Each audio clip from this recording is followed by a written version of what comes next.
Léo, você quer começar essa rodada para a gente buscar entender como é que está esse processo? Inclusive, ontem à tarde, o próprio presidente da República foi ao encontro de Geraldo Alckmin. Foi, convidou, né, o nosso querido picolé chuchu, Geraldinho Alckmin, esteve em Brasília. Que graça. Era grande Geraldo. E esteve em Brasília e o presidente Jair Bolsonaro ficou sabendo da visita do vice-presidente eleito e acabou convidando para tomar um café junto a ele no gabinete dele.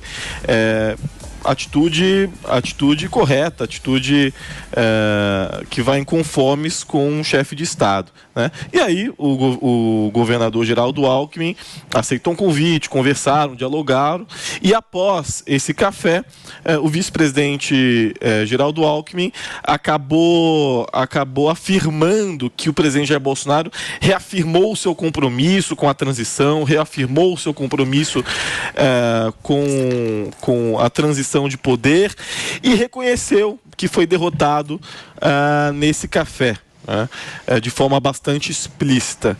Então eu vejo com muito bons olhos, acredito que o nome do governador Geraldo Alckmin foi um nome extremamente acertado da parte do presidente Lula para poder organizar essa transição de governo, bem como o do ministro Ciro Nogueira, que é um político hábil, foi aliado já do PT, hoje é ministro-chefe da Casa Civil do presidente Jair Bolsonaro, e ambos estão tratando dessa transição de poder sem os vícios ideológicos, sem essas questões que apenas atrapalham o jogo. Então eu vejo com muito bons olhos. Deixa eu receber você que nos acompanha através do rádio, são 10 horas e 31 minutos, a gente está conversando um pouco sobre o início oficial da transição promovida inclusive pelo Diário Oficial da União, nomeando Geraldo Alckmin como o grande responsável aí, e mais 50 cargos, se eu não me engano, né? Eles começaram agora o processo de nomeação desses 50 cargos, ou seja, começou o processo de empregabilidade, Zoe. Pois é, e os ministérios, a recriação, novos ministérios sendo criados aí, viva, né? Os cargos, e mais cargos, e mais cargos, ao invés de tentar colocar um Estado mais enxuto, a esquerda quer o quê? Mais e mais Estado. E manipula a cabeça das pessoas, fazendo crer a elas que é o Estado, o paizão aí do povo, que gera riqueza. E não. Somos nós que geramos riquezas aqui todos os dias trabalhando. O empresário que gera riquezas para o país. Eu Tutinha, com essa empresa aqui, gerando empregos aí, tanto para a direita quanto para a esquerda. Mas quero comentar aqui sobre o encontro aí, sobre a visita do Alckmin no Palácio, que o Bolsonaro ficou sabendo, chamou ele aí, conversaram um pouco. E achei interessante, né? O Bolsonaro sempre fazendo a parte dele. Se tem alguém nessa história, nesses 4 anos, que fez a parte dele, esse foi o Bolsonaro. E queria perguntar, cadê o golpe? Cadê o golpe? O nosso queridíssimo energúmeno que sentava aqui falava... Ele mexia, né? Bolsonaro vai dar um golpe! O Bolsonaro vai dar um golpe! Ele não tem um buraquinho, tem um buraco aqui. Você não sente o buraco com 60? Porque o menino ficava se mexendo tanto que abriu um buraco aqui no sofá. O Bolsonaro vai dar um golpe, vocês vão esperar aí, porque ele vai dar um golpe. Tô tentando, né? Tô aqui esperando o golpe, né, Figueiredo? Cadê esse golpe? O grande estadista Bolsonaro, representante aí até janeiro da nossa nação, tá aí se encontrando com adversários políticos, reconhecendo aí a vitória desse lado, conversando com uma pessoa civilizada que ele é e como um representante da nação até janeiro. Então, cadê o golpe? Igualzinho em 2018, porque o Bolsonaro, cuidado, o Bolsonaro, se ganhar a eleição, vai perseguir negros, gays, vai matar as pessoas na praia. Não aconteceu. Então, eles sempre vivem desse discurso imaginário para atacar os seus adversários. Eles acusam os outros daquilo que eles são. Mais uma vez, essa hipocrisia aí da esquerda vem à tona e esse discurso de que o Bolsonaro é um grande radical, que não aceita perder, que contesta o resultado da eleição, que é um antidemocrático, fascista e que vai dar um golpe, essa narrativa cai por água abaixo. Porque até agora o presidente não fez nada disso, muito pelo contrário. Quando saiu o resultado da eleição, ele se isolou, estava em todo o seu direito, porque assim como ele, muitos e muitos brasileiros, eu me incluo nessa, ficamos depressivos. Agora que eu estou tentando me recuperar, porque muitos brasileiros não imaginavam esse resultado aí catastrófico e tão decepcionante, depois de tanto combate aí à corrupção, depois da Lava Jato, né, de toda a história da Lava Jato e de todos os escândalos de corrupção, Petrolão e Mensalão. Então, depois desse afastamento aí das redes, da mídia, ele veio a público, fez o seu pronunciamento, pediu para desbloquearem aí as rodovias, né, para as pessoas se manifestarem, mas pacificamente, como deve ser, e defendendo a liberdade, que é a pauta principal dele, né? Liberdade, Deus, pátria, família e Brasil.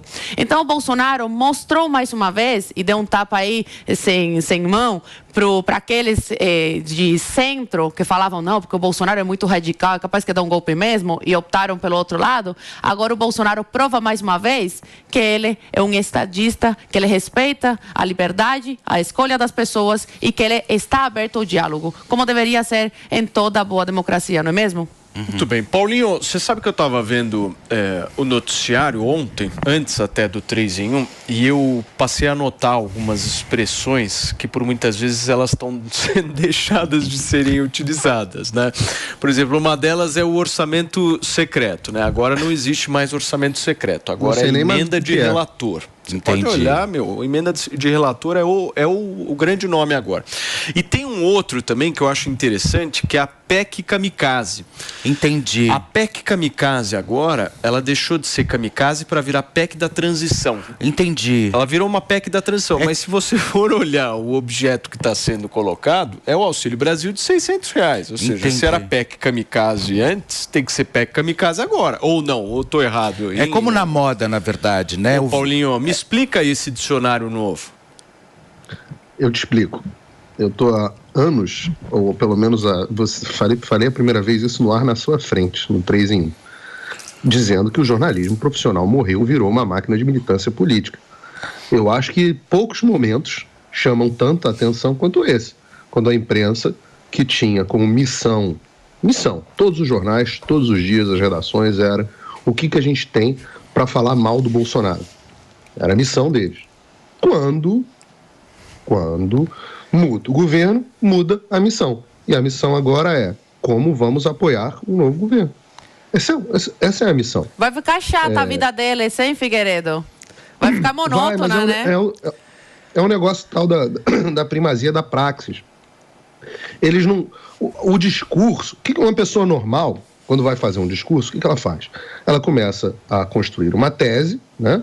Às vezes produz uma antítese e aí chega a uma síntese e uma conclusão. O jornalismo, a esquerda, no modo geral, né, base da tese marxista, você parte da síntese, da sua conclusão, da praxis, do que você quer de fato, para daí você construir os seus argumentos. É por isso que eu sempre faço essa distinção. Por isso que o que acontece? O energúmeno que sentava aí, ele era um exemplo bom disso. O argumento muda de acordo com a conveniência da necessidade. O que eu quero argumentar? Que o Bolsonaro é nazista? Então eu vou justificar todos esses pontos. Se depois eu tiver que mudar todos os pontos que eu justifiquei, porque agora tem outra coisa para eu falar mal do Bolsonaro, eu mudo. E está tudo certo. Porque o importante é a tese final. Os argumentos, a construção, isso simplesmente são espelho e fumaça. Então, nós, nesse momento, estamos vendo os jornais, agora mudando os nomes, etc. E tem um trecho maravilhoso que eu vi em algum, acho que, não me lembro em qual Instagram que eu fui, que foi assim: caro leitor, aqui ó, em resposta ao A. Guedes Cartoon, caro leitor, obrigado pelo contato. A Folha sempre usou emendas do relator em sua cobertura noticiosa. O termo orçamento secreto é utilizado por colunistas de opinião. Aí, obviamente, alguém pegou e botou embaixo, botou Folha Informações. Saiba como é e como funciona o orçamento secreto de 8 de setembro. Ou seja, os caras nem se importam em mentir para o leitor, mas o Globo, igual, a mesma coisa. Todo mundo falou. Eu não sei se vocês lembram, essa questão do orçamento secreto, eu não sei se vocês lembram. Deixa eu fazer uma recapitulação aqui. Eu saí da Jovem Pan porque me opus ao termo orçamento secreto, numa enquete. Alguém colocou numa enquete, como sempre, você vê que já tínhamos esquerdistas nas redações desde antes, alguém colocou numa enquete, eu falei, tá errado, esse termo não existe, orçamento secreto, a enquete Olha o Google querendo falar. A enquete está influenciando o espectador.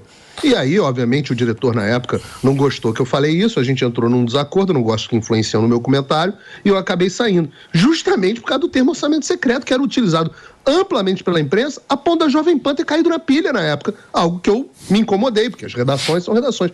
E agora não tem mais orçamento secreto. Ou seja, a minha saída da emissora virou história de um universo paralelo, que nunca aconteceu. Eu me sinto num filme dos Vingadores, onde eu estou numa linha do tempo. É o multiverso. A gente está no multiverso do RP9. Antes a gente estava no multiverso do orçamento paralelo. Então, assim, agora vocês fiquem com essa aqui. Eu ia chamar a atenção para vocês não acharam interessante, que o governo de transição começou com 50 mais 1, né? 50 mais o Alckmin, 51. O governo Lula começando com 51. Uma boa ideia? Vocês não acharam isso icônico para uma pessoa que gosta de uma aguinha? Foi o resultado que ele ganhou. 50,9, né? Não bateu 51. 51 e Lula estão sempre assim, ó. Qual o problema? Eu também gosto de uma cachaçinha. Tem algum problema com isso? Nenhum. Esse pessoal aí também, careta, né? Só não dirige. Você já viu aquele... Se dirigir, não beba? Se beber, não dirige o Brasil. É só isso. Boa.